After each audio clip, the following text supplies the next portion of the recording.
Bismillahirrahmanirrahim. Assalamualaikum warahmatullahi wabarakatuh. Masya Allah, tabarakallah. Kalian hari ini sudah sampai level ini, luar biasa ya. Kalian harus belajar tentang COGS hari ini. Ya teman-teman, kita mulai ngebahas tentang menghitung COGS untuk produknya kalian. Tujuannya apa? Biar kalian tahu keuntungan sebenarnya berapa. Ya, COGS, nih kalian tahu nggak COGS itu apa? COGS itu harga pokok, ya kan? Atau cost of goods sold atau COGS ya. Jadi gini, COGS itu total biaya keseluruhan sampai dari bahan baku atau dari bahan mentah, bahan baku sampai barang jadi. Itu berapa? Kemudian dihitung semuanya dan kira-kira kalian mau untung berapa? Nah, itu nanti diselesaikan. Kemudian, kenapa sih perlu menghitung COGS, teman-teman? Jadi COGS itu adalah salah satu kunci yang memastikan Anda untungnya berapa itu jelas. Pasti, nggak ngarang-ngarang, gitu ya. Terus perbedaan COGS dengan biaya lainnya. COGS itu biaya langsung yang dikeluarkan dalam pembuatan produk, sedangkan biaya lainnya itu seperti biaya operasional, itu tidak termasuk dalam COGS. Tapi itu masuk dalam kumulatifnya di bagian COGS tersebut, teman-teman. Sehingga dari bahan baku, produksi, SDM dan lain-lain itu semua masuk di dalam COGS. Kemudian bahan biaya-biaya operasional yang lainnya itu kalian bisa masukkan di luar bahan COGS. Tapi itu juga menentukan, faktor yang menentukan bagaimana kalian akan menetapkan harganya kalian yang sebenarnya. Karena kadang-kadang kalian berpikir untungnya 30%, 50%, 100% gitu ya untuk produk tersebut. Ternyata setelah dihitung untungnya nol. Bisa jadi rugi. Tuh, kok bisa? Nah, itu kalau kalian salah menghitung COGS-nya bisa jadi salah. Jangan sampai ya. Begini teman-teman cara menghitung COGS. Jadi hitung bahan bakunya ya, jumlah bahan bakunya itu berapa yang digunakan. Kemudian tambahan biaya tenaga kerja langsung, tenaga kerja part-time, bantuan dan lain-lain itu juga harus dihitungkan. Jadi kalau tenaga kerja itu nggak cuma gaji doang, ada bonusnya, insentif dan lain-lain, tunjangan karyawan dan lain-lain ya. Kemudian tambahan biaya overhead pabrik itu juga harus dihitung. Jangan ketinggalan ya. Overheadnya pabrik itu tidak hanya biaya listrik, air, pajak, sewa dan perawatan produksi aja loh ya. Perawatan mesinnya maksudnya. Tapi nanti tambahkan juga untuk biaya-biaya di luar itu. Di luar itu apa? Seperti apa? Biaya marketing. Ya, biaya marketingnya, marketing fund-nya berapa nantinya ditentukan dari situ. Terus biaya saya beriklan misalnya. Itu juga harus ditentukan, teman-teman. Ini kalau UMKM ya. Tapi kalau di perusahaan yang sebenarnya atau corporate itu nggak dihitung karena itu termasuk biaya lain-lain itu tadi, ya kan? Nah, ini contoh perhitungan COGS-nya teman-teman. Ini untuk muffin bahan bakunya 10.000, biaya tenaga kerja 2.000, biaya overhead pabriknya itu ada 3.000, jadi COGS-nya 15.000. Dari 15.000 itu mau dijual berapa? Masa mau dijual 20.000, Bro?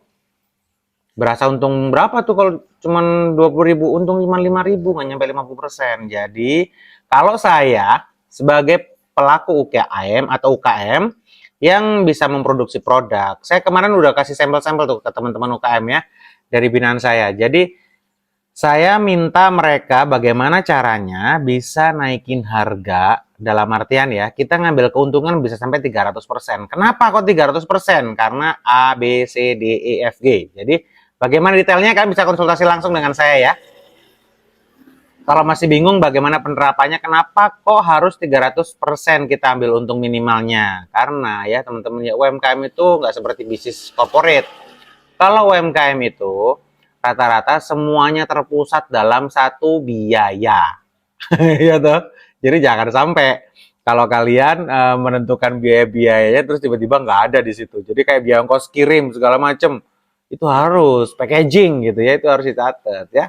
Ini contoh produk kaos nih. Jadi bahan bakunya kaosnya 50.000, tenaga kerjanya 25.000, biaya overheadnya 10.000, jadi COGS-nya 85.000. Mau ya? Bisa jadi mahal, bisa jadi murah, tergantung kita bagaimana mengambil sudut pandang produk kita di mana.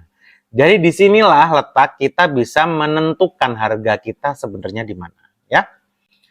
Jadi ada beberapa yang strategi-strategi untuk meningkatkan profit teman-teman. Yang pertama bisa mengurangi biaya overhead atau cari sumber bahan bakunya yang lebih murah, tingkatkan efisiensi tenaga kerjanya atau promosi produknya diperkecil. Apalagi sekarang kan zaman digital ya toh. Di zaman digital ini kalian harus benar-benar mampu tidak hanya sadar dan melek teknologi, tapi menguasai teknologi. Karena dunia ada di dalam genggaman Anda. Jadi di genggaman Anda itu sudah ada dunia, brother. Mau lihat apa coba? Di seluruh dunia juga terpantau luas di handphone kita, di Google, di YouTube, di media sosial yang lainnya ya. Jadi itu manfaatkan dengan baik sehingga kalian bisa membuat iklan promosi produk Anda jauh lebih hemat. Gitu teman-teman. Jadi teman-teman, dari sini kalian bisa menentukan COGS-nya itu jauh lebih luar biasa lagi. Lebih tight lagi, lebih ketat lagi, ya kan? Kenapa? Teman-teman harus paham tentang COGS. Nanti gini teman-teman, kalau kalian masih bingung, saya punya template berupa Excel untuk produksi mini ya. Produksi mini itu kemarin saya praktekkan kepada teman-teman UKM dalam produksi apa ya? Kalau nggak salah cookies deh. Cookies, terus dodol ya, terus keripik singkong sama keripik pisang kalau nggak salah, yang berhubungan dengan yang gorengan-gorengan kayak gitu-gitu. Itu saya sudah terapkan ke mereka. Alhamdulillah, dari mereka yang untungnya cuma 120% awalnya, dengan saya kasih insight, masukan yang luar biasa, bikin bantuin dengan strategi dan konsepnya, mereka saya challenge meningkatkan keuntungan mereka menjadi 300%. Boom! Meledak. Itu teman-teman. Ada yang mau nggak? Mau konsultasi bareng dengan saya? Ada yang mau nggak resepnya biar bisa jualan untung 300%? Nanti tinggal konsultasi aja dengan saya ya. Oke, sementara itu teman-teman, jadi saat ini tugasnya teman-teman gimana caranya kalian bisa membuat COGS-nya kalian masing-masing. Jangan lupa dikirim ya. Terima kasih, mudah-mudahan kalian naik level dan mudah-mudahan juga kalian bisa mengerti bagaimana menentukan COGS-nya saat ini. Alright? Terima kasih, sampai jumpa lagi, sampai ketemu lagi di materi selanjutnya. Wassalamualaikum warahmatullahi wabarakatuh. UMKM pastinya naik kelas. Bersama siapa? Bos UKM tentunya. Oke, terima kasih, bye-bye.